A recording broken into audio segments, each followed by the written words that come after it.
Les milieux offensifs ont toujours eu un rôle particulier dans l'histoire du football. Ils sont souvent ceux qui créent et organisent le jeu offensif de leur équipe. Pour ce rôle de meneur de jeu, il est nécessaire d'avoir une très bonne vision de jeu et de la lucidité pour trouver les bonnes solutions. Voici le classement de notre top 5 des meilleurs milieux offensifs du football mondial. Numéro 5, Andrés Iniesta. Andrés Iniesta est un joueur international espagnol et l'un des meilleurs milieux de terrain offensifs de tous les temps. C'est un joueur très agile et vif, doté d'une très bonne technique, mais son véritable point fort, c'est son intelligence et sa vision de jeu. Iniesta est capable de transpercer toute une défense avec une seule passe. En plus de son apport offensif, il n'hésite pas à redescendre pour défendre. Formé au FC Barcelone, Iniesta a passé presque l'intégralité de sa carrière dans le club catalan. En l'espace de 16 saisons, il a remporté tous les trophées avec son club de cœur. Andrés Iniesta a été sacré 9 fois champion d'Espagne. Il a remporté 6 fois la Coupe d'Espagne et 4 fois la Ligue des Champions. Après 675 matchs, 57 buts et 117 passes décisives, Andrés Iniesta a rejoint le Vissel Kobe au Japon pour terminer sa carrière. Numéro 4, Ronaldinho Gaucho. Ronaldinho est un joueur international brésilien et une véritable légende du football. C'est un joueur très agile et créatif et surtout un redoutable dribbleur. Grâce à sa rapidité et à son habileté à manier le ballon, il pouvait passer n'importe quel défenseur. Ronaldinho est aussi un joueur polyvalent pouvant évoluer aussi bien en tant que milieu offensif que sur les ailes. Le jeune Brésilien fait ses débuts à Grêmio dans son pays natal avant de rejoindre le Paris Saint-Germain en 2001. Il y deviendra très vite l'un des meilleurs joueurs du PSG. Son immense talent lui a ouvert les portes du FC Barcelone. Ronaldinho est également une légende de l'équipe nationale du Brésil. Il remporte la Coupe du Monde 2002 et la Coupe des Confédérations en 2005 avec la Seleção. Au total, il a été sélectionné 97 fois et a marqué 33 buts.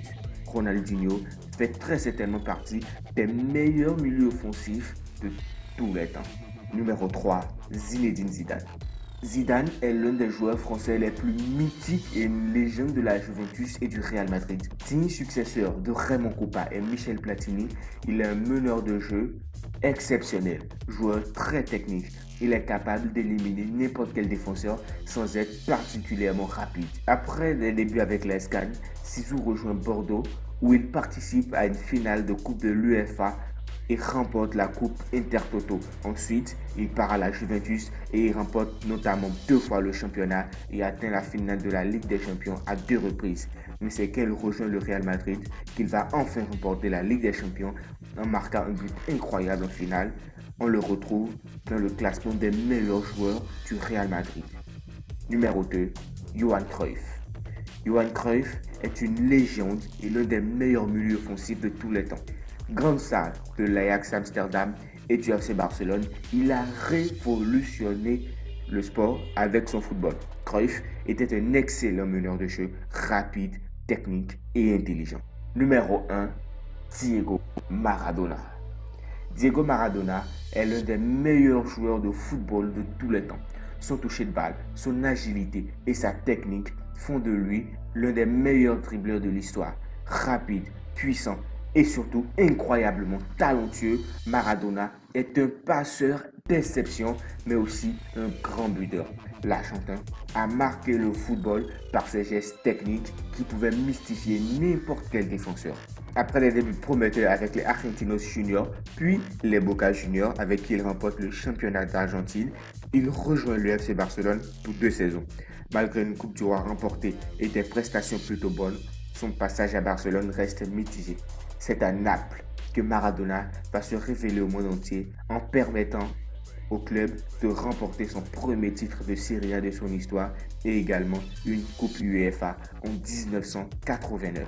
Maradona est surtout une légende en équipe nationale d'Argentine et fait aussi partie du classement des meilleurs joueurs argentins et des meilleurs joueurs du monde de tous les temps. Il a permis à son pays de remporter sa deuxième Coupe du Monde en 1986 et a même atteint la finale à nouveau 4 ans plus tard. En 91 matchs avec l'équipe nationale, il a marqué 34 buts, mais surtout, a marqué toute une génération de passionnés de football. Diego Maradona fait sans aucun doute possible partie des meilleurs milieux offensifs de tous les temps. Alors, dites-nous, qui aurait dû être dans ce top 5? Dites-nous tout dans les commentaires. N'hésitez pas à vous abonner, à liker, commenter et à partager. Et sur ce les gars, ciao.